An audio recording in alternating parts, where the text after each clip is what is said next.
कितने दयालु।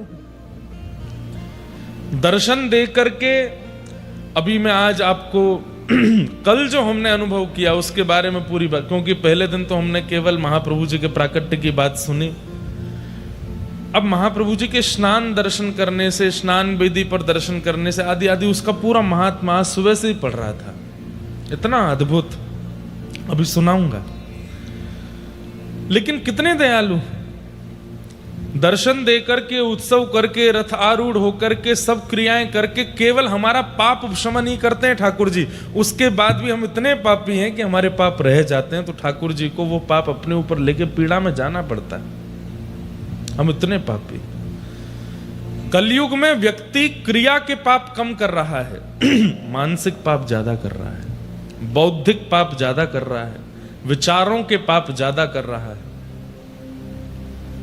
खड़े तो चकानैन के सामने हैं, लेकिन मन में वहां पर भी कुछ ना कुछ असद भाव चल रहा है, तब ठाकुर जी को पीड़ा होती है। और साल भर की हमारी ये समस्त पीड़ाएं जो हम यहां आकर के ठाकुर जी को देते हैं, ठाकुर जी उसको अपने ऊपर धारण करके 15 दिन के लिए अनोसर में चले जाते हैं। आज महाप्रभु जी का दर्शन नहीं है,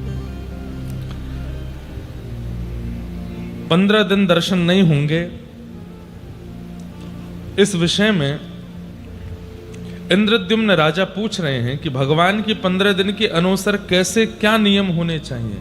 तब ब्रह्मा जी उत्तर देते हुए कहते हैं, 10 पंच दिनानैवं वासां वर्ण दृष्टितम कर्तव्यम तंत्र किम कर्मं वक्तव्य कमलासन। विशेष रूप से पुरी में निवास करने वाले और श्री जगन्नाथ जी की सेवा करने वाले और जिनके घर में भी महाप्रभु जी का स्वरूप विराजमान है, उनको ये बात ध्यान से सुननी चाहिए। जो लोग लाइव सुन रहे हैं वो भी सुनिएगा। 15 दिन स्नान कैसे होगा, ठाकुर जी की सेवा कैसे होगी, इस विषय में कहते हैं कि बांस पत्र बांधकर, जैसे आज ये पीछे बांस के पत्र बांध करके उसमें जगन्नाथ जी की जगह पर श्री नारायण, सुभद्रा जी के स्थान पर भुवनेश्वरी और बलभद्र जी के स्थान पर श्री वासुदेव, श्री वासुदेव जी को विराजमान करना चाहिए और इनका ही अर्चन और दर्शन करना चाहिए। महाप्रभु जगन्नाथ जी यदि किसी के घर में भी विराजमान हैं, उन्हें भी प्रयास करना चाहिए, आज महाप्रभु जी का मुख ढक दीजिए, अगले 15 दिन तक दूध का भोग लगाइए, औषधि दीजिए। ठाकुर जी अन्न सेवन नहीं करेंगे और आगामी 15 दिन तक मंदिर का तो नियम है कि अंदर भीतर दीप भी नहीं जलेंगे, लाइट भी नहीं जलती है, ढोल नगाड़े ताशे नहीं बजते, गीत गोविंद का पाठ भी नहीं होता है, कोई भी ऊंचे स्वर में नहीं बोलता, उत्सव नहीं मनाता, सब एक प्रकार से मौन जैसे रहते हैं। क्योंकि महाप्रभु जी जब नहीं दिख रहे हैं तो फिर हमारे जीवन का अस्तित्व क्या है, इसलिए सब मौन हो जाते हैं, इसलिए सब शांत हो जाते हैं। लेकिन गीत गोविंद का पाठ क्योंकि चारों धामों में होता है, बद्री विशाल में भी होता है, द्वारिका में भी होता है, दक्षिण में भी होता है, इसलिए गीत गोविंद का भी यहाँ पर सब आप नृत्य दर्शन कर रहे थे। तो मंदिर के बाहर अपने घरों में गीत गोविंद गा सकते हैं, लेकिन महाप्रभु जी का मंदिर में गीत गोविंद का गान नहीं होता। ऊंचे स्वर में कोई बात नहीं करता। महाप्रभु जी की सेवा करने वाले थोड़े से पीड़ा में रहते हैं। क्यों? वैसे थोड़ा क्यों कहें, ज्यादा ही पीड़ा में रहते हैं। हमारे चकानैन महाप्रभु दिख नहीं रहे हैं, हम कैसे प्रसन्न रह सकते हैं। और ठीक 15 दिन बाद महाप्रभु जगन्नाथ जी की रथ यात्रा से ठीक एक दिन पहले नयन उत्सव होता है। उसको क्या कहते हैं? नयन उत्सव। दर्श बिन दुखन लागे नैन, दर्श बिन दुखन लागे।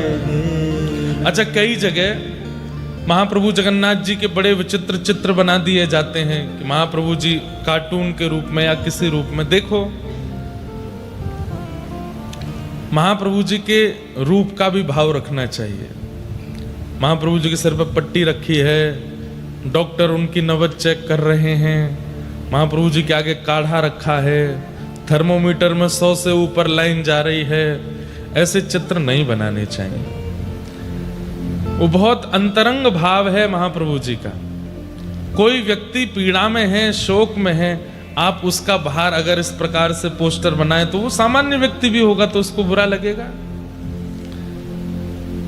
महाप्रभु जी हम सब वैष्णव, अच्छा एक बात तो मैंने कह दी कि हम सब लोगों के पाप को ठाकुर जी अपने ऊपर लेते हैं, हम सब के द्वारा की गई असत क्रियाओं को ठाकुर जी अपने ऊपर ले। पर एक बात और मेरे को लगती है कि स्नान पूर्णिमा की रात्रि को ही वैष्णव अपने अपने घर लौटने लग जाते हैं, तो हम सब भक्त दर्शन करके वापस जाते हैं तो हमारी याद में भी ठाकुर जी बीमार पड़ते हैं, अपने भक्तों की याद में कि अब ये सब जा रहे हैं, अब ये सब मुझसे, क्योंकि स्नान पूर्णिमा आने वाली है तो पहले ही 1 सप्ताह पहले, 10 दिन पहले से भीड़ आ जाती है। जगन्नाथपुरी में खूब भीड़ होती है, महाप्रभु जी का उत्सव होता है और अभी चंदन यात्रा होके चुकी, फिर उसके बाद में अधिक मास भी निकला है, फिर अभी रुक्मणी कृष्ण विवाह उत्सव भी हुआ। इतनी भीड़ आई, इतने वैष्णवों का दर्शन करके महाप्रभु जी चकाचक हो गए थे। लेकिन जैसे ही पहुंडी करके महाप्रभु जी भीतर गए, लोग बाग रात्रि में ही अपने घर को प्रस्थान करते हैं, तो महाप्रभु जी उसके भी शोक में आ जाते हैं कि मेरे सब वैष्णव जा रहे हैं। इस भाव से भी शायद महाप्रभु जी एकांत में चले जाते हैं। तो इसलिए उन दिनों में कुछ ऐसा भाव नहीं करना चाहिए। जहां कहीं भी जगन्नाथ जी का स्वरूप है, चित्रपट है, चित्रपट तो रख सकते हैं, लेकिन बाकी कई स्वरूप हों उनको ढक देना चाहिए और केवल प्रार्थना करो कि महाप्रभु जल्दी मिलो। जब से तुम बिछुड़े पिए मोरे, जब से तुम बिछुड़े ने कहूँ पायो न चैन, ने कहूँ दर्श बिन दुखन लागे नैन, दर्श बिन दुखन लागे। कल महाप्रभु जगन्नाथ जी के स्नान दर्शन कितने लोगों ने किए?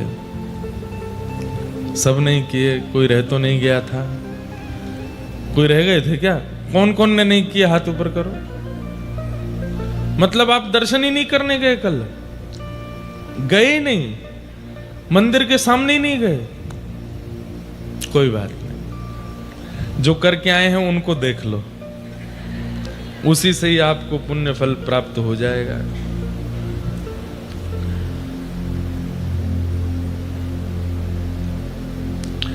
आज हम स्नान पूर्णिमा का थोड़ा रहस्य उद्घटित करते हैं। कल जो हमने दर्शन किया उसके बारे में स्कंद पुराण में क्या लिखा है, बहुत ध्यान से सुनिएगा।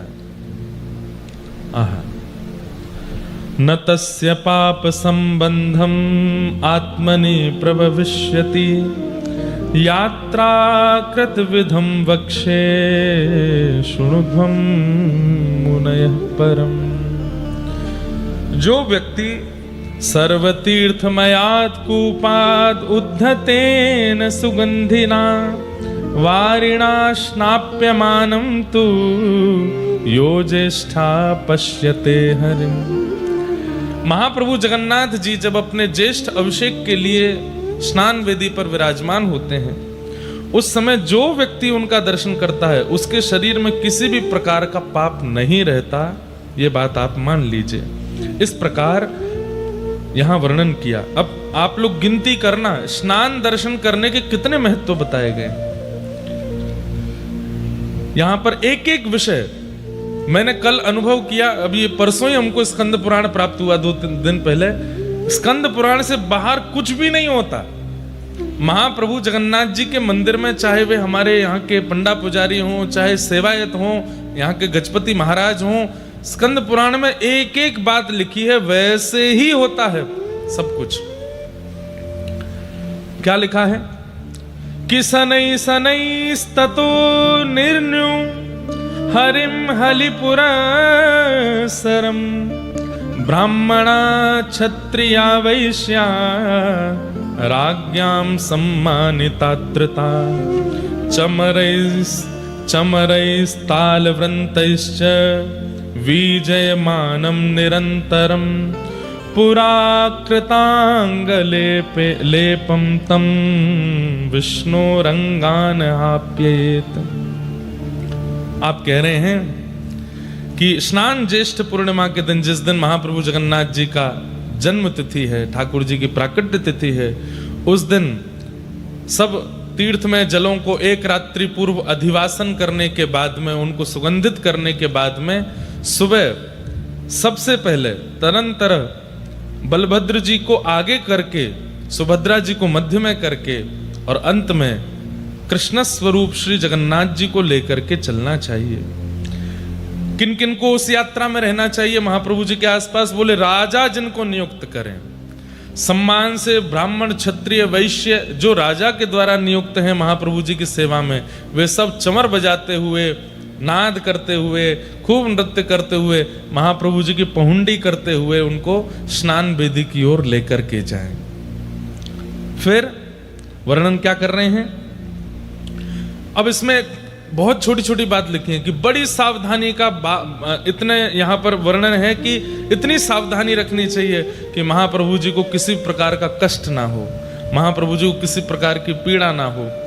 यदि किसी के द्वारा महाप्रभु जी को पहुंडी के समय पीड़ा होती है, सब सेवायतों के लिए लिखा है, तो फिर उसका वंश पर भार पड़ता है, उस राज्य का कल्याण नहीं होता है, आदि आदि सब बातें यहाँ पर लिखी गई हैं। नर के नियताम वासो भवेत् तेषाम दुरात्मना। अरे कहते हैं कि महाप्रभु जी जब पहुंडी करते हुए जा रहे हैं, उस समय उनको कोई अगर दारू ब्रह्म ना मान करके कुछ और विचार करता है कि अरे ये परमात्मा कैसे हैं, ये भगवान कैसे हैं, या कोई उनके बारे में कुछ भी मन में दुर्भाव लेकर के आता, उसका नरकवास हो जाता है। साक्षात पर ब्रह्म हैं, उनके प्रति किसी भी प्रकार का दुर्भाव मत लेकर के आओ। निर्मितायाम प्रकृति कृतो पुरा मनवंतरादिषु। अच्छा देखो, अब आज एक नई बात और पढ़ने में आई, हमको समझने और सुनने योग्य बात है। महाप्रभु जगन्नाथ जी कितने पुराने हैं? जिस मनवंतर में हम लोग रह रहे हैं, सतयुग त्रेता द्वापर कलयुग, सतयुग त्रेता द्वापर कलयुग, ये चतुर्युगी जब 71 बार बीत जाती है, 71 टाइम्स जब ये सतयुग त्रेता द्वापर कलयुग निकल जाते हैं, तब एक कल्प पूर्ण होता है। ऐसे कुछ कल्पों में एक मनवंतर पूर्ण होता है। जिस मनवंतर में हम लोग हैं, इस मनवंतर की एक चतुर्युगी जब निकल गई थी, मतलब सतयुग त्रेता द्वापर कलयुग एक बार जब प्रस्थान हो गया, उसके बाद पुनः जब सतयुग आया, उस सतयुग की प्रथम ज्येष्ठा माने की जो कल तिथि थी, उस पर महाप्रभु जगन्नाथ जी विराजे। अभी जो हम चल रहे हैं, अभी ये मेरे को, अभी ये तो आचार्यों से पूछना पड़ेगा, अभी कितनी चतुर्युगी बीत चुकी हैं जब से पृथ्वी बनी है? कोई है यहाँ पे? कितनी त्रिपाठी जी संकल्प करते हैं, कितनी चतुर्युगी बीत चुकी हैं? सौम्या भाई को पता होगा। हाँ, अभी वैवस्वत मनु का राज्य चल रहा है ना, यहां पर लिखा है कि स्वारोचिष मनु नाम के मनु थे, तब महाप्रभु जगन्नाथ जी प्रकट हुए। अभी वैवस्वत मनु है, मतलब एक मनवंतर तो निकल चुका है, महाप्रभु जगन्नाथ जी को प्रकट हुए। भगवान कृष्ण का अवतरण पिछले द्वापर में हुआ, इस कलयुग से पहले जो द्वापर आया। तो यहां पर क्या लिखा है, मेरे पढ़कर के रोंगटे खड़े हो गए। क्या? वैवस्वतेन्तरे सप्तविंशो चैव चतुर्युगे द्वापरान्ते समायातो तदा कृष्णार्जुनो भुवै। पिछले द्वापर में जब भगवान कृष्ण प्रकट हुए, तब अर्जुन को भगवान ने एक दिन बैठ करके कहा, चलो तुम्हें अपने एक रूप का दर्शन करा के लाता हूं। और महाप्रभु जगन्नाथ जी का दर्शन करने के लिए भगवान कृष्ण यहां आए और 3 दिन तक यहां विराजमान रहे। व्रत नियम अनुष्ठान करते हुए भगवान कृष्ण ने भी महाप्रभु जगन्नाथ के दर्शन किए। अब लोगों में एक बात की भ्रांति और संशय हो जाता है, क्या जगन्नाथ जी कृष्ण नहीं है? कृष्ण अवतार भी एक बार नहीं होता, हर द्वापर में भगवान कृष्ण प्रकट होते हैं। लीलाओं में थोड़ा संशोधन करते रहते हैं। पूर्व में ठाकुर जी एक द्वापर लीला में कृष्ण बन के प्रकट हो चुके हैं, उसके बाद महाप्रभु जगन्नाथ जी का रूप प्रकट हुआ है। तो लेकिन इस द्वापर में जो पूर्व की द्वापर है, तब श्री कृष्ण और अर्जुन यहां आए हैं और आकर के भगवान का दर्शन किया, और केवल दर्शन नहीं किया, क्या लिखा है, त्रिदिनानि स्थितावत्र व्रतस्तथो मधुसूदनम। 3 दिन यहां रहे, और 3 दिन कैसे रहे, बोले व्रत नियम करके, जो श्री क्षेत्र के नियम उन सबका पालन किया। भक्त्या संपूज्यतम स्थित्वा जगमत्तु द्वारकाम पुनः। 3 दिन यहां रह करके महाप्रभु जी का दर्शन करने के बाद तब भगवान कृष्ण लौट करके द्वारिका गए। आप जिन महाप्रभु जी का दर्शन कर रहे हैं, इनके सामने आकर के हमारे वृंदावन वाले लाला भी ऐसे प्रणाम करते हैं, अपने ही रूप को आप ही पूजे आप पूजावे। ये तो एक अद्भुत बात पढ़ने में आई कि यहाँ पर भगवान कृष्ण भी दर्शन करने आए। महाप्रभु जगन्नाथ जी बहुत पुराने हैं, कोई वर्णन नहीं कर सकता कि करोड़ वर्ष है, लाख वर्ष हैं, अरब वर्ष हैं, कितने। साक्षात परब्रह्म जगत नियंता जगदाधार, जिनसे ये सृष्टि चल रही है, वो इस वक्त कहाँ है, मंदिर में विराजमान, वही महाप्रभु जगन्नाथ, उनमें कोई अंतर नहीं है। तो इसलिए इन महाप्रभु जी की पहुंडी करते समय, इन महाप्रभु जी का दर्शन करते समय सेवायतों को भी बहुत ध्यान रखना चाहिए, महाप्रभु जी को कष्ट ना हो, महाप्रभु जी को किसी प्रकार की पीड़ा ना हो, और दर्शनार्थियों को भी ध्यान रखना चाहिए कि किसी भी प्रकार का अपराध आपसे ना बने। बहुत ध्यान से सब लोग सुनो। इस प्रकार भगवान की पहुंडी करते हुए उनको स्नान वेदी तक लेके जाना चाहिए।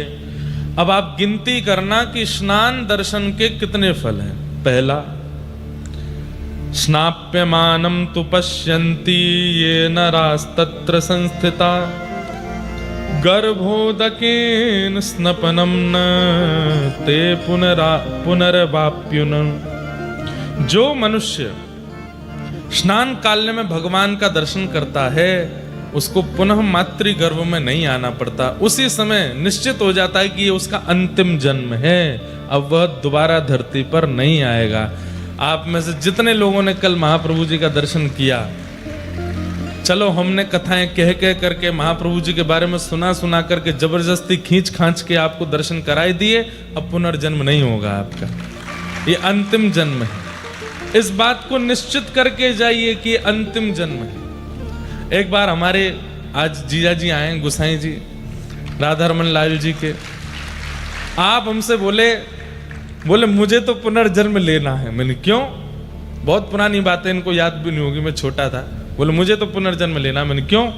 राधा रमन जी को उठाना मिलता हो, राधा रमन जी का श्रृंगार मिलता हो, राधा रमन जी की आरती सेवा मिलती हो, राधा रमन जी को प्रसाद नैवेद्य अर्पित करने को मिलता हो, अष्टयाम सेवा करने को मिलती हो, मंगला से शयन पर्यंत ऐसे कमल नयन राधा रमन लाल जी को निहारने को मिलता हो, तो ऐसा पुनर्जन्म मुझे दोबारा चाहिए। लेकिन आज मैं उस बात का संशोधन कर दूं, ये जन्म नहीं है, ये तो कृपा है। जन्म तो वो है जो संसार के विषयों में पढ़ते हैं, जिनको चिंता रहती है कि हमको कल के लिए कमाना है, परसों के लिए कमाना है, पत्नी के लिए कमाना है, बच्चों के लिए व्यवस्था करनी है, अपने घर बार करना है, ये करना है, वो करना है। जिनकी चिंता में पूरा संसार है वो जन्म लेते हैं, लेकिन जिनकी चिंता में महाप्रभु है, राधा रमन लाल, वो जन्म थोड़ी है, वो तो कृपा है। जन्म नहीं होगा, कृपा हो सकती है। हो सकता है कि अगली बार जब आप आओ तो क्या पता महाप्रभु जगन्नाथ जी के ही सेवायतों में कहीं जन्म हो जाए, क्या पता किसी मंदिर में, किसी तीर्थ में द्वारिकाधीश के सेवायतों के यहाँ जन्म हो जाए, क्या पता रंगनाथ के सेवायतों में जन्म हो जाए, क्या पता बद्री विशाल प्रभु के दक्षिण में जो सेवायत हैं शंकराचार्य जी द्वारा नियुक्त, उनके सेवायतों में जन्म, कहीं ऐसी जगह आपका प्राकट्य हो जाए जहां आपको महाप्रभु जी की सेवा मिले, ठाकुर जी की सेवा मिले, तो वो जन्म थोड़े ही है, वो तो कृपा है। जन्म तो तब है जब चिंता में पूरी दुनिया है, कैसे खाएंगे, कैसे पिएंगे, कैसे रहेंगे। लेकिन सेवायतों को भी चिंता रहती है, लेकिन चिंता किस बात की रहती है? महाप्रभु जी को क्या खिलाएंगे, महाप्रभु जी को कहाँ पहुँचाएंगे, महाप्रभु जी का कैसे उत्सव करेंगे, महाप्रभु चिंता में केवल ठाकुर जी हैं। वो तो कृपा है, वो जन्म नहीं है। तो अगर महाप्रभु जी का स्नान दर्शन करते हैं तो पुनर्जन्म नहीं होता है। दूसरा, गिनती करते जाइएगा, ज्येष्ठ स्नानम भगवतो ये पश्यन्ति मुदान्विताः न ते भवाब्धो मज्जन्ति यात्रा सूत कंठमानसा। कहते हैं स्नान काल के परम आनंद का, उत्सव का, पूर्ण हृदय भगवान के ज्येष्ठ स्नान का जो पूर्ण हृदय से दर्शन करता है, वो जीवगण भव सागर में निमग्न होते हैं, खूब आनंद में निमग्न होते हैं। उनके चित्त में चिंताएं नष्ट हो जाती हैं, उनके चित्त में केवल ठाकुर जी के प्रति प्रेम प्रकट होने लगता है। मतलब प्रेम वर्धन करना हो, ठाकुर जी से और प्रीति करनी हो तो ठाकुर जी के स्नान दर्शन करो। फिर अगला तीसरा क्या लिखा है, बुद्धि कृतः पुंसाम अनादि पाप संचयः तत्क्षणान्नाशमायाति पश्यताम स्नपनम हरे। जो व्यक्ति महाप्रभु जगन्नाथ जी के स्नान का दर्शन करता है, बाल्यकाल से लेकर के अब तक ज्ञात अज्ञात रूप से जो भी पाप हुए हैं सब नष्ट हो जाते हैं, तत्क्षण खत्म हो जाते हैं। चौथा, अब यहां पर 3-4 बात कहने के बाद में लोगों को लगता है ना बड़ा चढ़ा करके बोल रहे हैं, तो यहां पर अब अगले भाव में क्या कह रहे हैं, व्यास जी महाराज लिखते समय कह रहे हैं सत्यम सत्यम पुनः सत्यम। बोले मैं 3 बार कह रहा हूं, सत्यम सत्यम पुनः सत्यम ब्रवमी द्विज पुंगवा सर्व संताप समनः शेष मलनाशनम। मेरी बात को आप बढ़ा चढ़ा करके या अतिशयोक्ति में मत लीजिएगा। सत्यम सत्यम सत्यम, मैं 3 बार सत्य कहकर के बोल रहा हूं कि मैं जो स्नान करते हुए महाप्रभु जगन्नाथ जी के पुण्य बता रहा हूं ये बिल्कुल सत्य हैं। इससे बड़ा उत्सव इस ब्रह्मांड में कोई नहीं है, महाप्रभु जगन्नाथ जी का स्नान दर्शन करना। स्नपनम श्रीपते ज्येष्ठ्याम यदि भक्त्या विलोकितम प्रायश्चित्त निमित्तानि यानि पापानि सन्ति वे। जो लोग अपने पाप का प्रायश्चित करना चाहते हैं, मतलब अपना पाप याद है मैंने ये पाप किया है और मैं इसका क्या करूं, कैसे करूं, इससे कैसे बचूं, इसका प्रायश्चित क्या करूं, तो बोले प्रायश्चित करने में कुछ समझ ना आ रहा हो कि क्या प्रायश्चित करें, तो ज्येष्ठ पूर्णिमा के दिन महाप्रभु जगन्नाथ जी का स्नान दर्शन कर लो, आपका प्रायश्चित हो जाता है, सारे पापों से आप मुक्त हो जाते हैं। तानि सर्वाणि क्षीयन्ते पश्यताम, 4 हो गए हैं, 5वां बता रहे हैं। तानि सर्वाणि क्षीयन्ते पश्यताम स्नपनम हरे नातः परतरम कर्म यानायासेन मोचनम। इससे बड़ा कोई पुण्य इस सृष्टि में नहीं है। इस बात को श्री व्यास जी महाराज यहां पर वर्णित कर रहे हैं।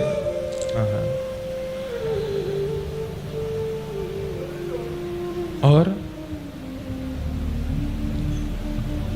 क्या क्या लिखा है, महाप्रभु जगन्नाथ जी के दक्षिणाभिमुख दर्शन कर श्री स्नान वेदी पर दर्शन करने से क्या होता है, व्यक्ति पवित्र होता है, समस्त यज्ञों का फल मिल जाता है, जितने भी अनुष्ठान वो जीवन में करना चाहता है या कर नहीं पाया है उन सब का फल मिलता है, महादान का फल प्राप्त होता है, करोड़ों ब्राह्मणों को भोजन कराने का फल प्राप्त होता है। लो है गो भंडारों का, आज 100 200 500 को ब्राह्मणों को खिलाओगे, लेकिन कोटि ब्रह्म को प्रसाद पवाने का, महादानानि दत्तानि भोजिता कोटिशो द्विजः, करोड़ ब्राह्मणों को भोजन कराने का फल प्राप्त होता है स्नान वेदी पर महाप्रभु जगन्नाथ का दर्शन करने से। करोड़ों ब्राह्मण भोजन गया आदि तीर्थों में करोड़ों पिंडदान, मतलब सारे पितृ भी मुक्त हो गए कल महाप्रभु जी का दर्शन करके, सबका पिंडदान भी हो गया। पुण्य काल में तीर्थ स्थानों में अधोरदयादि योग सहित करोड़ों तीर्थों में करोड़ों बार स्नान करने का भी फल प्राप्त हो जाता है। इससे ऊपर क्या बोले आपको, हैं? स्नातानि तेन भो विप्रा य पश्येत स्नपनम हरे कोटि तीर्थेषु कोटिश, मतलब गंगा जी, यमुना जी, कावेरी, सरजू जी आदि आदि आदि आदि जितनी भी नदियां हैं, जितने भी तीर्थ हैं, जितने भी कुंड हैं, जितने भी सरोवर हैं जहां पर एक डुबकी लगाने का भी फल होता है, उन तीर्थ कुंड सरोवरों में भी 1 करोड़ बार स्नान करने का फल एक बार में प्राप्त होता है महाप्रभु जी को स्नान दर्शन करने से। बताओ, इतना पुण्य देने वाले कोई देव है? और किस लिए दे रहे हैं? कि हम पाप मुक्त रहें, ताकि पाप मुक्त रहेंगे तो मृत्यु के बाद उनको प्राप्त कर लेंगे, केवल हमारे लिए महाप्रभु जी इतना योग बल देते हैं। भगवान के स्नान धरने से श्रेयस्कर कर्म किसी शास्त्र मार्ग में दृष्ट नहीं होता, यह भी लिखा है। सत्यम सत्यम पुनः सत्यम, दूसरी बार आया ये श्लोक, सत्यम सत्यम पुनः सत्यम ब्रवीमि द्विज पुंगवा नातः श्रेयस्करम कर्म शास्त्र दृष्टे प्रतिष्ठितम। मैं फिर से कह रहा हूं कि मैं सत्य बोल रहा हूं, सत्य बोल रहा हूं, सत्य बोल रहा हूं। इतना पुण्य किसी शास्त्र में और किसी भी क्रिया को, किसी भी पुण्य कर्म को करने से प्राप्त नहीं होगा जो स्नान वेदी पर महाप्रभु जगन्नाथ के स्नान दर्शन करने से प्राप्त होता है। अब हमको तो ये लग रहा है हर स्नान पूर्णिमा पे जगन्नाथ जी के पास ही आ जाया करें, सबको दर्शन करावें, अपने लाल जी का यहीं स्नान उत्सव करें, महाप्रभु जगन्नाथ जी का स्नान दर्शन करें, हैं हर साल कर लें। क्या होगा फिर? इतने पुण्य आ जाएंगे हम पे कि हमको दूसरों को दान करना पड़े, ले हमारे पुण्य ले ले भाई। लेकिन एक बात, ये करोड़ करोड़ शब्द सुनकर के आप लोग कहीं भूल मत जाना कि अब तो हम सारे पापों से मुक्त हो गए। एक बात बोलें, हम इस पृथ्वी पर खड़े हैं, यहां जन्म लेकर के आए हैं, इसका मतलब हमारे पाप भी अधिक है। हमारे पापों की कोई गणना नहीं है, हमारे पापों की कोई गिनती नहीं है। इसलिए महाप्रभु जी ने खोल दिए कि भाई मेरा एक दर्शन कर लो, स्नान दर्शन कर लो, कोटि पुण्य प्राप्त होगा। क्यों? क्योंकि तुम्हारे पाप तो खरबों में हैं, तुम्हारे पाप तो जाने कितने हैं, थोड़े तो कम होंगे। इसलिए कहीं भूल मत जाइएगा कि अब तो हम मुक्त हो गए। कहीं फ्लाइट में, ट्रेन में स्पर्श मत करना, हमारे अंदर बहुत ज्यादा पुण्य है, ऐसा नहीं करना। हमारे पाप तो इतने हैं कि ऐसा लगता है समुद्र में से केवल एक जग भर के जल निकाल दिया होगा, समुद्र अथाह तो अभी भी भरा पड़ा है। इसलिए कहीं एक बार स्नान दर्शन करने के बाद आप मन बना लो कि बस अब तो हो गया सब, अब कुछ करने की आवश्यकता नहीं। ठीक है, पुनर्जन्म नहीं होगा, पुनर्जन्म, लेकिन पूर्व के भी तो नष्ट करने, तो हर साल जब तक जीवित हो स्नान दर्शन करते ही रहो। ठाकुर जी के रथ आरूढ़ होने का दर्शन उसकी अलग महिमा है, लेकिन कह दें तो कोई अतिशयोक्ति नहीं, किंचित तनिक ज्यादा महिमा ठाकुर जी के स्नान दर्शन की है। ये बात तो यहां पर स्वयं कह रहे हैं, नातः श्रेयस कर्म कर्म शास्त्र दृष्टे, इससे श्रेष्ठ कर्म शास्त्र में मुझे दिखता नहीं है। भगवान को स्नान करते हुए देखना, प्रतिष्ठितम। आहा, अब एक बात बहुत पते की, यदेव पुण्य मुदितम स्नान दर्शन कर्मणि। अगली बार, अभी तो हमने खंड खंड में कथा की, थोड़ा सा भगवान के प्राकट्य की कथा सुना दी, इंद्रद्युम्न राजा का थोड़ा थोड़ा प्रसंग सुना दिया, आज जैसे स्नान उत्सव सुना दिया। अगली बार अगर कोई क्रम जगन्नाथपुरी का बनेगा, आद्योपांत आपको भगवत कृपा से, जगन्नाथ जी कृपा से स्कंद पुराण सुनाएंगे, पुरुषोत्तम महात्मा पूरा सुनाएंगे। बिल्कुल प्रारंभ से विश्राम तक एक एक बात क्या लिखा है, कैसे है, बहुत अद्भुत है। ये तो सबको पता होना चाहिए। ऐसी बात हमको पढ़ने के बाद मन में आने लगी। और ये सब कृपा पहले दिन जब यहाँ आए तो यहाँ के गजपति महाराज ने हमको आज्ञा की कि आप स्कंद पुराण की कथा करो। स्कंद पुराण से लेकर के महाप्रभु जगन्नाथ जी का यश कहिए। और ये देख करके इतना सुख मिल रहा है कि कितना सुंदर भाव है। अभी तक जो हम बताते आए उनसे भी लाख गुना सुंदर भाव तो यहां वर्णन है। क्या लिखा है?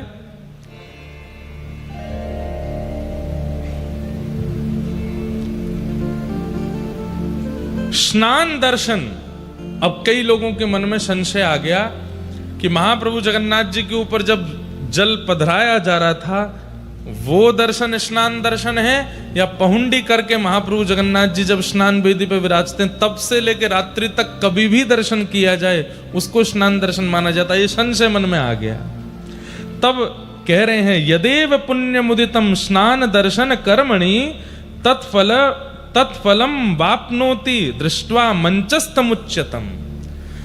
बोले कि ठाकुर जी पहुंडी करके जब आते हैं और जैसे ही स्नान वेदी पर बैठते हैं और जब तक स्नान वेदी पर बैठे हैं तब तक दर्शन करना वो स्नान दर्शन ही है, उसका समान फल है।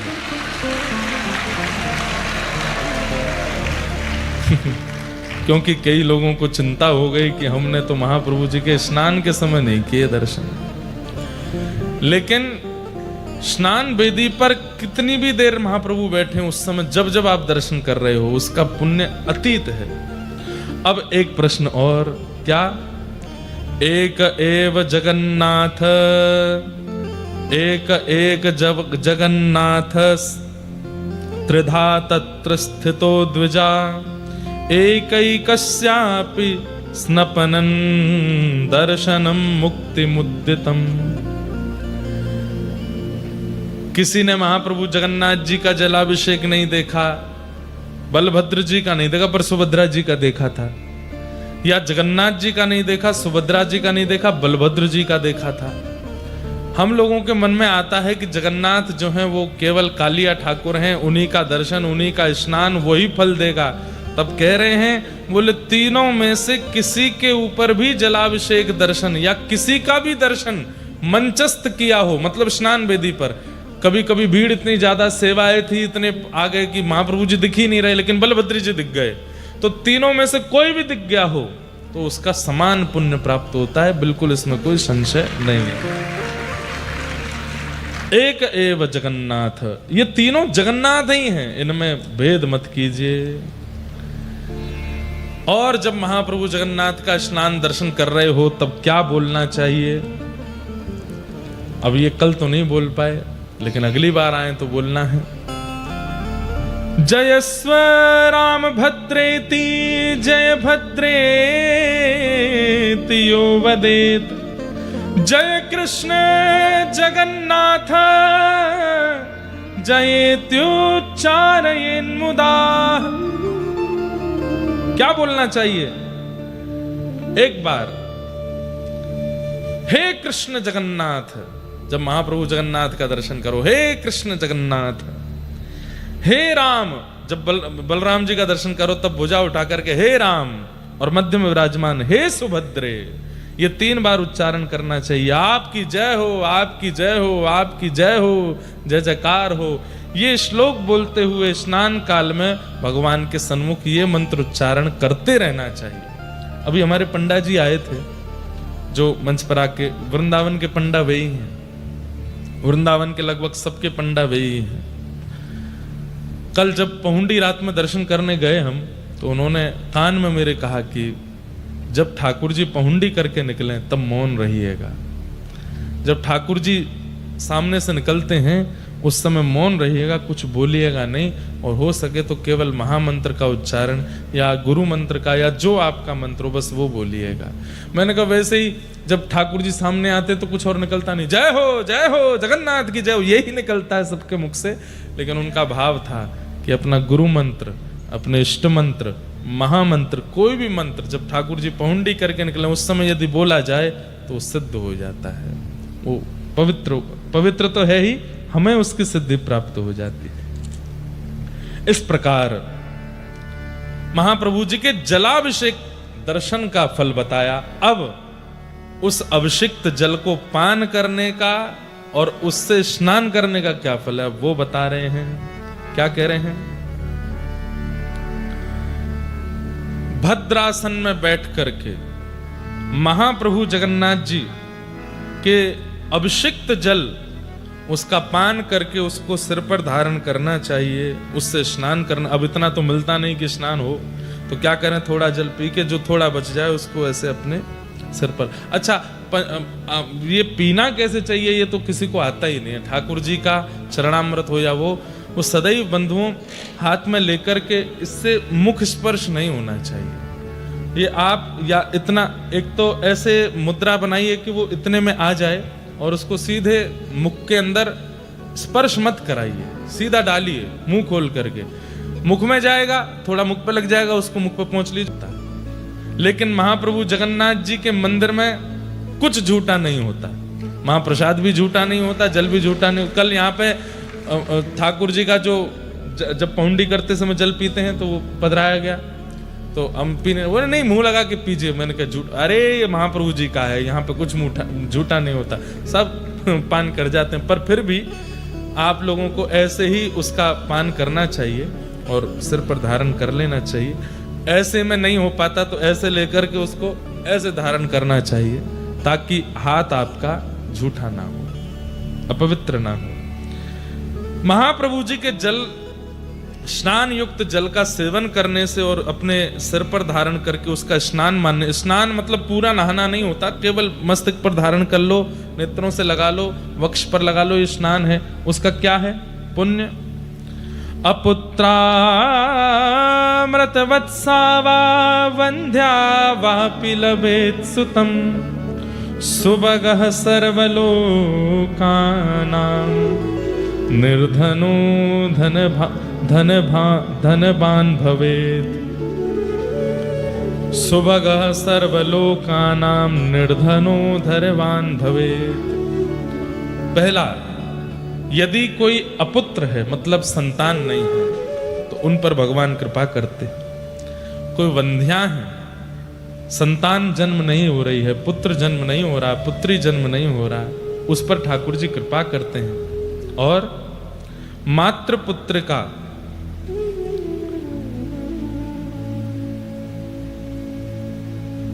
पुत्र प्राप्त होगा, पुत्री प्राप्त होगी। और जो निर्धन व्यक्ति है उसको धन प्राप्त होगा, उस पर भगवत कृपा बनी रहेगी। और सर्वलोक प्रिय होगा, वो व्यक्ति ऐसी क्रिया, ऐसे कर्म करेगा कि सबको प्रिय लगने लग जाएगा। इसलिए महाप्रभु जगन्नाथ जी के जलाभिषिक्त जल को पान और उससे स्नान करने का ये फल है। दूसरा क्या कह रहे हैं? गोविरणी लभते पुत्रम दीर्घा युगुणवत्तरम गंगा दिवर्ष तीर्थानां स्नानजम फलमाप्नुतात्। अगर कोई गर्भवती माता है वो यदि उस जल का सेवन करे तो ठाकुर जी का परम भक्त बालक जन्म लेगा, भक्त प्रहलाद, भक्त ध्रुव जैसा बालक प्रकट होगा। और वो बालक अवश्य ही दीर्घ काल तक जीवित रहने वाला होगा, मतलब उसकी अकाल मृत्यु नहीं होगी। महागुणशाली पुत्र प्राप्त होगा। गंगा आदि समस्त तीर्थों के स्नान का फल उस बालक को प्राप्त हो जाएगा जिसका जन्म ही नहीं हुआ है। अगर गर्भ के समय माएँ इस जल का, ठाकुर जी के अभिषिक्त जल का पान कर ले। फिर क्या लिख रहा है कि कुष्ठ व्याधि युतो यो वै सर्वांग परिलेपयेत नश्यते नात्म संदेहो वाग्मी स्वाच्छस्तको विदः। किसी को कुष्ठ रोग हो गया हो, त्वचा की बीमारी, तो वो यदि ठाकुर जी के उस जल को अपने सर्वांगीण अंग पर लगा ले तो उसका कुष्ठ रोग ठीक हो जाता है और उसको समस्त रोग विनष्ट हो जाते हैं। जो भी रोग होंगे उसके, चर्म रोग हो चाहे भीतर का कोई रोग हो। सबसे बड़ी बात है कि कोई सांसारिक रोग तो क्या दूर करना, लेकिन हमारे अंदर जो विषय हैं, जो वासनाएं हैं, संलिप्त हैं, वो नष्ट होने लग जाती हैं। महाप्रभु जी के उस जल का पान करने से निश्चित ही यह पुण्य प्रदायक होता है। नातः पवित्रं भो विप्रा सर्वधुन्य भोपि कर्तितम् यत् यत् कामयते चित्ते एहि कामोऽस्मिकं तथा। कह रहे हैं कि महाप्रभु जगन्नाथ जी के इस जल को, इस जल की महिमा इतनी है कि कोई पवित्र नदी भी उसकी उपमा को ग्रहण नहीं कर सकता। इतना पवित्र महाप्रभु जगन्नाथ जी का अभिषिक्त जल है, उसका पान करना चाहिए। ऐसे विष्णु स्नानावशेषेण तायेन लभ्यते फलम स्नान दर्शन नजम पुण्यम धर्मात्मा लभते ध्रुवम। कितना पुण्य प्राप्त होता है उसको प्राप्त करने से, इसका तो वर्णन नहीं किया जा सकता। अतएव मनीषी गणों का कथन है कि धर्मात्मा व्यक्ति को स्नान दर्शन जनित पुण्य निश्चित प्राप्त होता है और व्यक्ति को साल में एक बार महाप्रभु जगन्नाथ जी का स्नान दर्शन अवश्य अवश्य अवश्य करना चाहिए। इस प्रकार महाप्रभु जगन्नाथ जी का स्नान दर्शन होता है। अब एक पन्ना पलट ही रहा था मैं, तो मैंने एक बात और पढ़ी, एक बात और सुनी। वो क्या? कितनी सुंदर बात। तस्मिन् काले हरिं पश्येत् व्रजन्तं दक्षिणामुखं रामं भद्रं च यो मर्त्यो न स प्राकृत मानुषः। महाप्रभु जगन्नाथ स्नान वेदी से जब वापस लौटते हैं, उसको कहते हैं ठाकुर जी पुनः पहुंडी करते हुए जब वापस जाते हैं, उस समय ठाकुर जी दक्षिणाभिमुख यात्रा करते हैं। उस यात्रा का यदि कोई व्यक्ति दर्शन कर रहा है तो वो व्यक्ति सामान्य नहीं है। हमारे जितने भी विप्रगण बैठे हैं, जिनको हम जबरदस्ती खींच के रात में ले गए, हमारे जीजा जी भी बैठे हैं, आइए पंढरीनाथ आए हैं, अलारनाथ जी आए। आज से महाप्रभु जगन्नाथ जी का दर्शन यहाँ से 20 किलोमीटर दूर अलारनाथ में होगा, तो अलारनाथ भगवान के रूप में पधारे। एक यहाँ पर एक वो लगा दीजिए, कुर्सी या सोफा लगा दीजिए, बैठ जाएंगे ठाकुर जी। वाह। श्री चैतन्य महाप्रभु का कथन है कि 15 दिन जब महाप्रभु जी का दर्शन जगन्नाथपुरी में नहीं होता तो समीप में ही अलारनाथ नाम का एक स्थान है, वहां पर महाप्रभु जी विराजमान होते हैं और वहां उनका दर्शन करने से जगन्नाथ दर्शन का फल प्राप्त होता है। बोलो अलारनाथ भगवान की। वाह। आप प्रसाद लाए हमारे लिए। जय।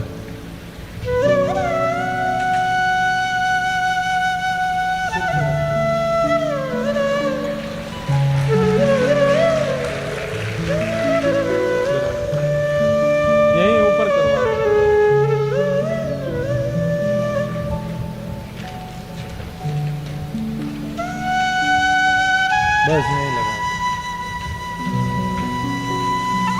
विराज जाओ तो।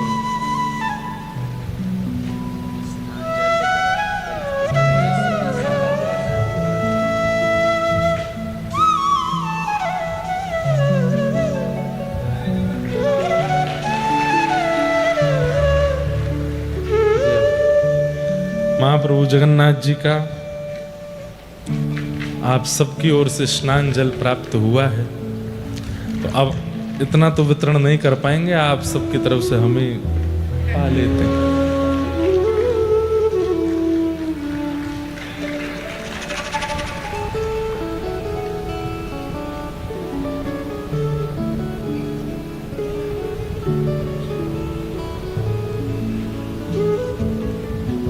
कितनी कृपा करते हैं ठाकुर जी। कल जब हम स्नान दर्शन करने गए थे तो बहुत भीड़ लगी थी, नहीं जा पा रहे थे और स्नान प्रारंभ हो गया था।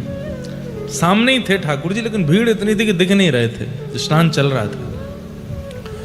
और वहाँ ऊपर से जब स्नान जल लेके पंडा पुजारी सब दौड़ते हैं और जनता उनके पीछे भागती है, नेक जल दो। इतने में ही एक पुजारी जी, पंडा जी आए, आके हमारे सामने खड़े हो, जल्दी हाथ करो, जल्दी हाथ करो। पीछे पूरा जन सैलाब भाग रहा था उनके पकड़ने। हाथ किए, जल दिया, बोले पान कर जाओ, पान किए। मैंने कहा बस मिल गया, यहीं जल प्राप्त हो गया।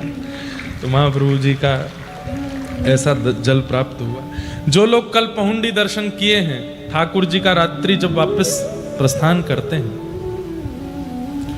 तो महाप्रभु जगन्नाथ जी जब स्नान वेदी पर विराजमान होते हैं, स्नान वेदी से जब वापस मंदिर की ओर मुड़ते हैं तब दक्षिणाभिमुख यात्रा करते हैं। तो एक बार ठाकुर जी जब स्नान वेदी से उतर करके जब इधर की ओर देखते हैं तब ठाकुर जी दक्षिणाभिमुख होते हैं। उस समय ठाकुर जी का यदि कोई दर्शन कर रहा है तो तस्मिन् काले हरिम पश्येत व्रजंतम दक्षिणामुखम रामम भद्राम च यो मर्त्यो न स प्राकृत मानुषः। वो प्राकृत, वो सामान्य मानव नहीं है जो उस समय ठाकुर जी का दर्शन कर रहा है। तो जिन जिन को हम खींच के ले गए थे रात में, हमको तो बलभद्र जी का दर्शन पहुंडी करने के बाद में फिर हम वापस आ गए थे, क्योंकि स्वास्थ्य थोड़ा अनुकूल नहीं लग रहा था, सुबह कथा कहनी थी। लेकिन मुझे दिक्कत नहीं है, मैं तो फिर भरपाई कर लूंगा। मैं रथ यात्रा में फिर से आ जाऊंगा, कैसे भी आ जाऊंगा। मैं तो कहीं भी, मैं तो कर लेता हूं, महाप्रभु जी की कृपा कर दे। और ये मुझे विश्वास, अभिमान नहीं है, विश्वास है कि वो फिर से बुला लेंगे। तो मैं तो निकल गया था, लेकिन बाकी सबको मैं रोक के गया। मैंने कहा अभी बलभद्र जी गए, सुभद्रा जी, जगन्नाथ जी आएंगे, दर्शन करके ही लौटना। इसका फल सामान्य नहीं हो सकता। महाप्रभु जी पहुंडी करते हैं, उसका बहुत बड़ा फल है। क्या फल है अब यहां वर्णन कर रहे हैं। भगवान की दक्षिण मुखी यात्रा देखने के लिए जो व्यक्ति खड़ा रहता है, धर्म शास्त्र समूह में जो कुछ धर्म कार्य वर्णित हैं वे सब उस समय उसको हो जाते हैं, उसको प्राप्त हो जाते। जितने भी धर्म कार्य शास्त्रों में वर्णन किए गए हैं, संध्योपासन का, गायत्री अनुष्ठान का, तीर्थ यात्राओं का, सुंदर नदी स्नान का। कल ठाकुर जी की पहुंडी दर्शन की कितनों ने थी हाथ ऊपर करना, रात्रि में जब वापस लौट रहे थे। आप लोग भी हाथ ऊपर कीजिए। और कौन था हमारे परिकर में से, हाँ, जिनको खींच खींच के ले गए थे हम, आप सब ने किए। भगवान की दक्षिण मुखी यात्रा देखने के लिए जो व्यक्ति खड़ा रहता है, धर्मशास्त्र समूह में जो कुछ धर्म कार्य वर्णित हैं वे सब उस समय उसको प्राप्त हो जाते हैं। जो मनुष्य स्नात भगवान मुरारी की दक्षिणाभिमुख गमन काल में दर्शन करता है, वह स्नान दर्शन हेतु समस्त पुण्यों को प्राप्त कर ले। मतलब पूरे दिन दर्शन नहीं कर पाए, रात्रि में दक्षिणाभिमुख ठाकुर जी का दर्शन कर लेते हैं तो पूरे दिन दर्शन, सामने खड़े रह के दर्शन करने का जो फल पंडा पुजारियों को प्राप्त हो रहा है वो रात्रि की पहुंडी देखने से प्राप्त हो जाता है।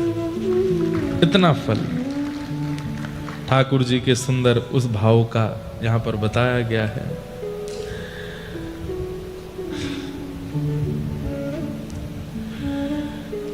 स्नातं मुरारिं यः पश्येत् व्रजन्तं दक्षिणामुखं निराजयित्वा देवेशं रामेण सह भद्रया प्रासादान्तर्प्रवेश्याथ न पश्येद्धि कथंचन एतत्तु विस्तरेण उक्तं पूर्वमेव मया द्विज।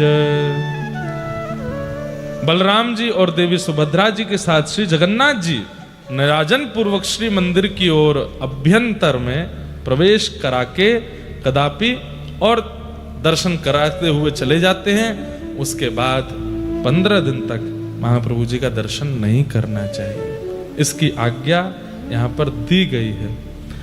और अब स्नान दर्शन तो हो चुके, ठाकुर जी का अभिषेक जल भी प्राप्त हो गया, अभिषिक्त जल से हमने थोड़ा स्नान भी कर लिया, लेकिन किसी कारणवश स्नान दर्शन भी नहीं कर पाए, पुरी भी नहीं जा पाए, ठाकुर जी के इस मंगलमय भाव का दर्शन नहीं कर पाए।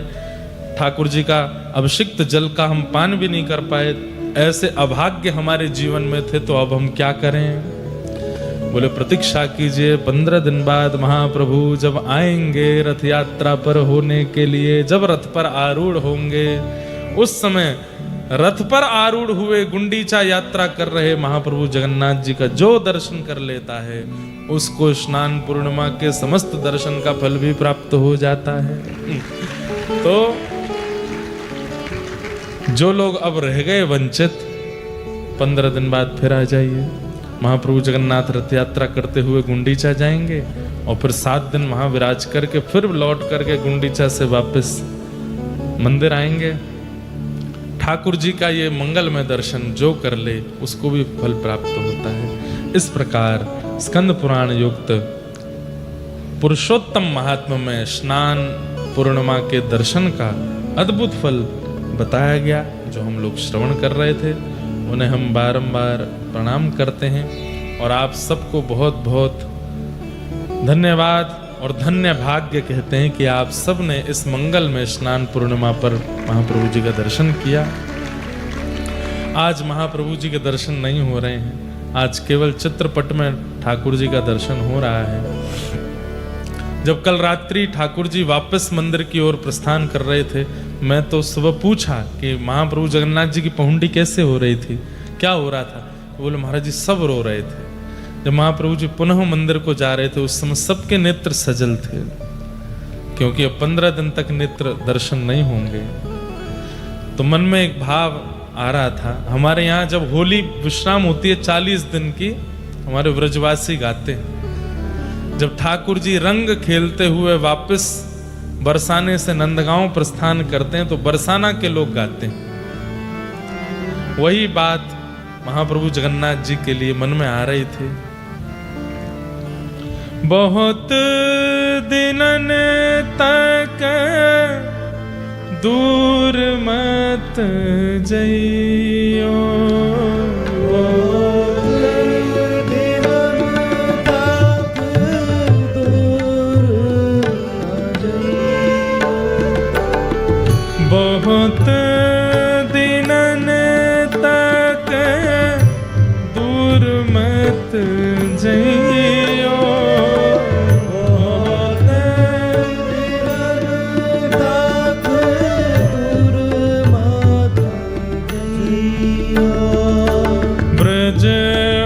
ब्रजवासिन को मत तड़पइयो,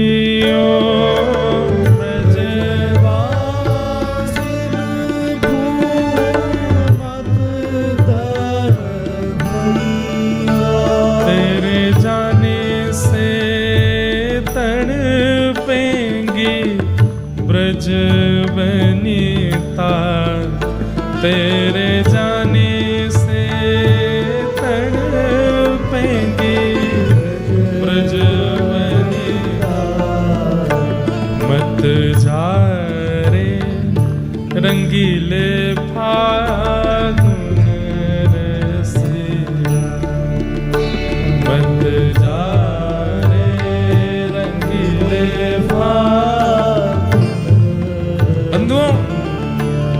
अगली बार जब पहुंडी दर्शन करने आओ तो महाप्रभु जी के सामने खड़े होकर के कुछ भी पूछ लेना। हे महाप्रभु जी, मैं आपको प्रिय लगता हूं। उसी समय देखना वो ताहिया पहनते हैं, सिर पर ऐसा धारण करते हैं। अगर आपने पूछा महाप्रभु जी मैं आपको प्रिय हूं, तुरंत करेंगे हाँ प्रिय हो। और सुनो, क्या मैंने कोई अपराध किया? तो कई बार ठाकुर जी अगर 3 सेकंड तक यदि नहीं हिले तो समझ जाना कोई अपराध किए बैठे हो। महाप्रभु जी वो कह रहे किया तो है, कैसे बताऊं? लेकिन महाप्रभु जी से पूछना, हे महाप्रभु जी क्या मेरे अपराधों को क्षमा करके आप स्वीकार करोगे? तभी देखना ठाकुर जी खूब जोर जोर से ऐसे अपने ताइया को हिलाते हुए चलेंगे। और पहुंडी दर्शन करते समय एक बार इधर तो देखिए, इधर तो देखिए, एक बार तो देख लो। जब महाप्रभु जी सामने से आ रहे हो तब नहीं, जब ऐसे बगल से निकल रहे हो या दूर खड़े हैं, एक तरफ का दर्शन हो रहा हो, तब महाप्रभु जी से एक बार कह के देखो, महाप्रभु यहाँ नहीं देखोगे आप, देखना अचानक से महाप्रभु जी ऐसे मुड़ जाएंगे और आपकी ओर देखेंगे, चाहे कहीं खड़े होकर के कह दीजिए।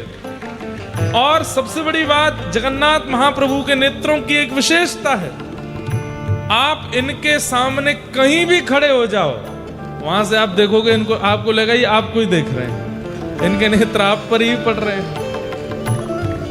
कल महाप्रभु जी जब जा रहे थे,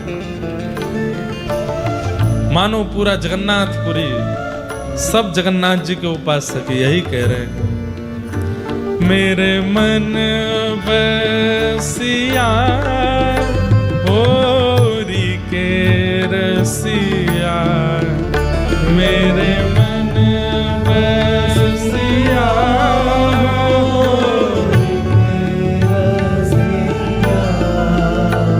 मेरे मन बसिया होरी के रसिया, मेरे मन बसिया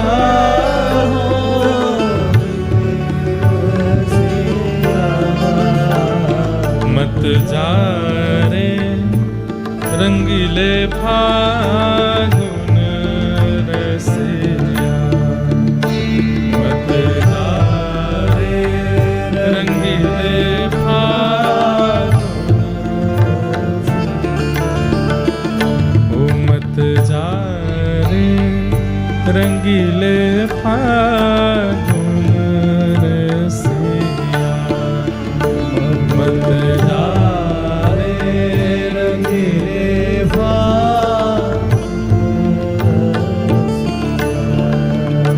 मत जा रे रंगीले फागुन रसिया, मत जा रे रंगीले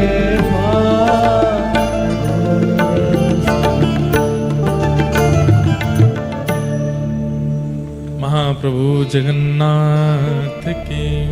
लेकिन आप लोग चिंतित मत हो, 15 दिन व्यतीत होते ही महाप्रभु जगन्नाथ फिर प्रकट होंगे। प्रकट तो वे है ही, पुनः आएंगे, रथ आरूढ़ होंगे और रथ आरूढ़ होकर के फिर महाप्रभु जगन्नाथ जी गुंडीचा दर्शन करेंगे। हम पूर्ण प्रयास कर रहे हैं, या तो अगली वर्ष स्नान पूर्णिमा पर या फिर रथ यात्रा पर, दोनों में से किसी भी समय महाप्रभु जी कृपा करेंगे तो पुनः कथा करने के लिए यहाँ उन्हीं तिथि काल में आने का प्रयास।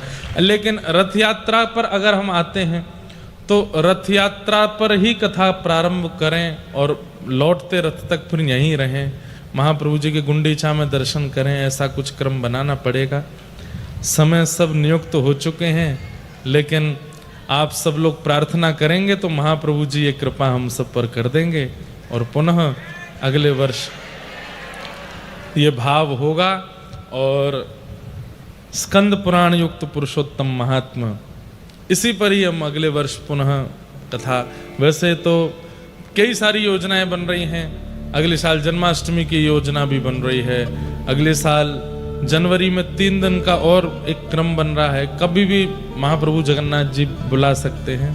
लेकिन बस यही प्रार्थना कि महाप्रभु जी कृपा करें, श्याम सुंदर सदा हमको प्यारे रहे, हम उन्हीं के रहें, वो हमारे रहे, हम उन्हीं के रहें, वो हमारे, बस वो हमारे रहें, हम उन्हीं के रहें, बस यही प्रार्थना है। इसी भाव के साथ आज की कथा को विश्राम देंगे, क्योंकि 3:30 का हमारा विमान है, 1.5 घंटा यहाँ से भुवनेश्वर पहुँचने में लगेगा, तो 2:30 बजे तो हम पहुँचेंगे, अभी निकलते हैं तो, और वो पकड़ के फिर भारत जाएंगे। आगामी कल 1 तारीख है, कल हमारे पूज्य गुरुदेव भगवान पूज्य पिताजी महाराज का प्राकट्य दिवस है। महाप्रभु जगन्नाथ से प्रार्थना वे ऐसे ही स्वस्थ रहें, दीर्घ काल तक हम सब पर कृपा करते रहें, उन्हीं की कृपा से ही ये सब कथाक्रम चल रहा है। कल उनका जन्मोत्सव भी है, तो कल उन्हें प्रणाम करके परसों ऑस्ट्रेलिया प्रस्थान कर जाएंगे।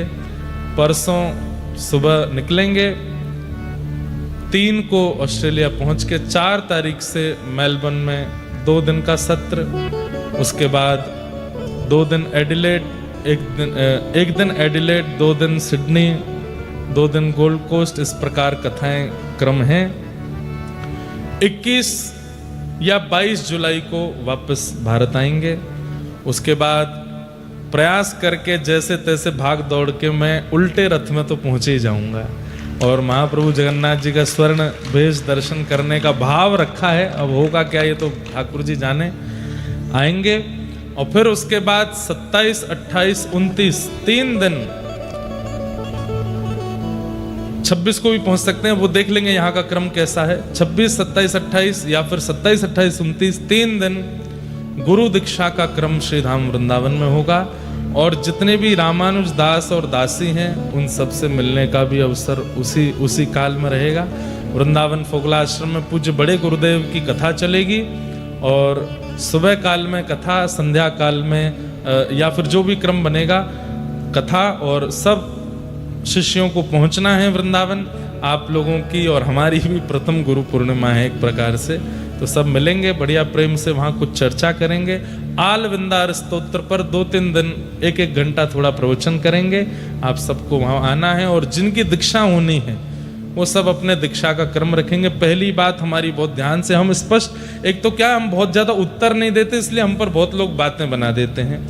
कहीं भी किसी भी कथा में कोई पास नहीं लिया जाता, किसी से 1 रुपया भी नहीं लिया जाता। कथा में आने का कोई भी, सुनने का कोई भी दक्षिणा फीस कहीं नहीं लगती है। जहाँ पर भी पास होते हैं वो आयोजक लोगों के होते हैं, जो कथा करा रहे हैं उनके 50 परिवार, 100 परिवार के लोग, 500 परिवार के लोग, तो केवल अब भाई कथा करा रहे हैं तो आगे ऑब्वियस है उनको रहेगा कि हम ही बैठें, तो बस उनका एक विशेष द्वार प्रवेश का रहता है, बैठने का रहता है, बाकी कुछ नहीं होता। दीक्षा के लिए रजिस्ट्रेशन इसलिए होता है ताकि शिष्यों का नाम, पता, सब कुछ हमारे पास रहे, क्योंकि कालांतर में एक ऐसी एप्लीकेशन भक्तिपथ की बन रही है जो कि गुरु पूर्णिमा पर ही लॉन्च होगी, जिसके द्वारा समस्त रामानुज दास और दासियों से हम डायरेक्ट बात कर सकें, उनसे चर्चा कर सकें, वीडियो कॉल भी कर सकें, मैसेज भी कर सकें। अब जो भी है, अब हैं तो इतनी संख्या में कि कैसे सब, लेकिन लगे हैं 2-4 बढ़िया, वो भी सब रामानुज बालक ही हैं जो एप्लीकेशन बना रहे हैं।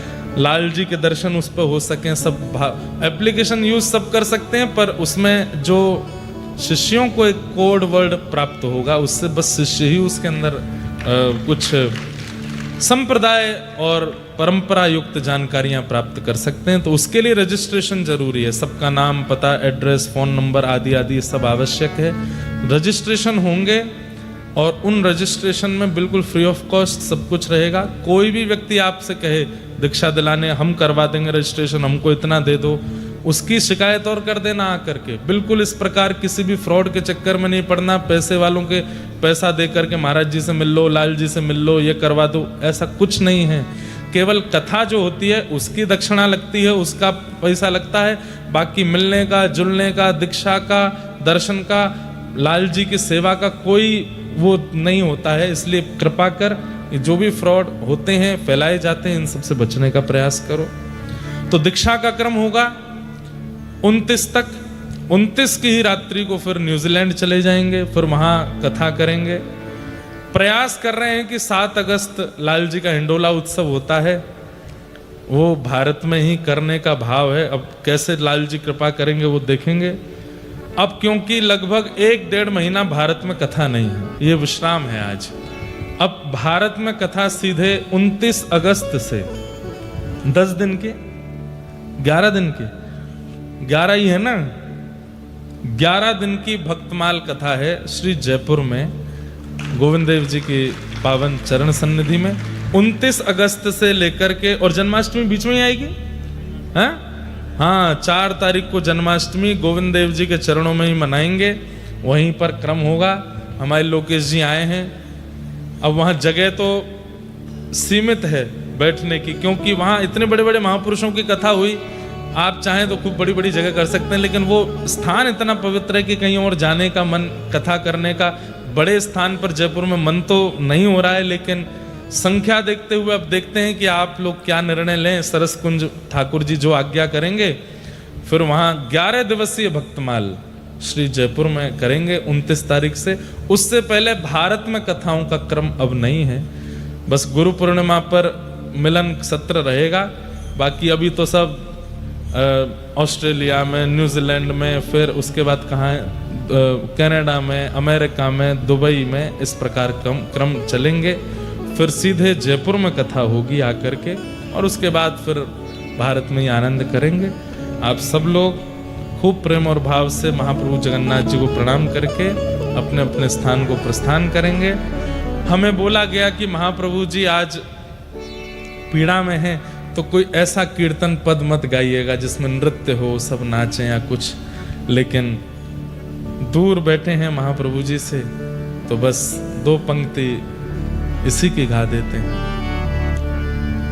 अहे नील शयन प्रवरमतावरण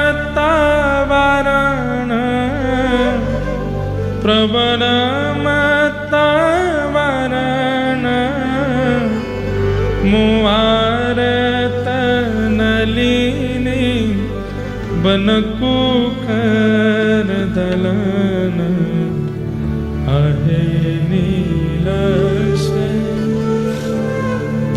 गजराज चिंता कला थाई घोर जलेन गजराज चिंता कला थाई घोर जलेन चक्र पेशी नक्रनास उद्धरी लयापन अहे नील प्रबलमतावरण मुआरत नलिनी बनकु कर दलन कहे साल वेग हीन जाति रे मुयमन कहे साल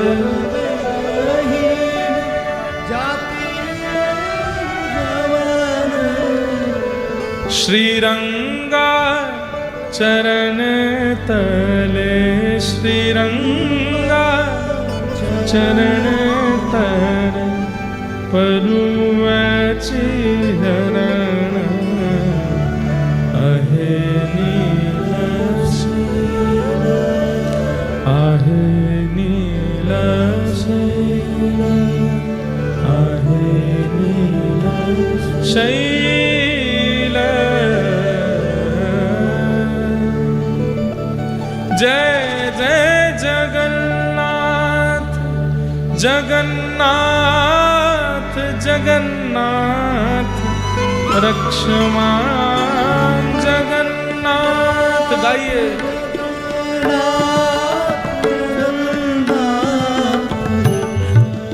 जय जय महाबाहु महाबाहु महाबाहु पाहि मां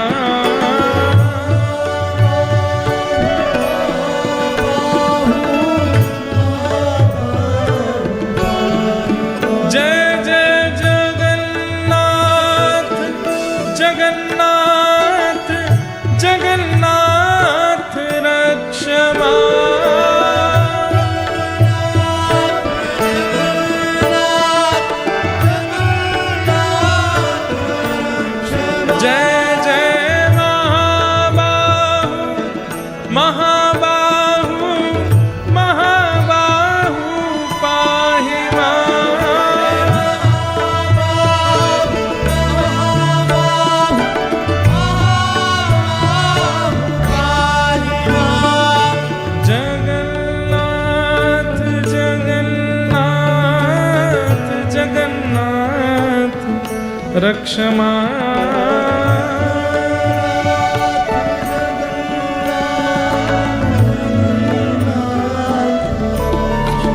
श्री जगन्नाथ महाप्रभु की, बलभद्र सुभद्रा महारानी की, नीलाचल धाम की, नील चक्र की, महोदधि समुद्र नारायण भगवान की, साक्षी गोपाल की, स्नान उत्सव की, श्री राधा गिरधर लाल की, पुरी धाम निवासियों की जय जय श्री राम, जय जय श्री राम, जय जय श्री राम। नमः पार्वती पते हर हर महादेव। आप सबको बहुत बहुत जय श्री कृष्ण, जय सिया राम, जय श्रीमन नारायण, जय जगन्नाथ। खूब अपना ध्यान रखिए, खूब प्रसन्न रहिए। महाप्रभु जगन्नाथ जी को प्रणाम करके, धाम को प्रणाम करके, पुरी वासियों को प्रणाम करते हुए प्रस्थान कीजिएगा। हमारे इस कथा के आयोजक नाम उन्होंने कहीं भी ना लिखवाया है ना बुलवाया है, लेकिन इन लोगों को आप खूब आशीष दे करके जाइए कि इतना सुंदर क्रम कथा का यहाँ हुआ। ये समस्त परिवार जो यहाँ आए हैं, सबका भाव है कि आप सब लोग प्रसाद पा करके जाइएगा।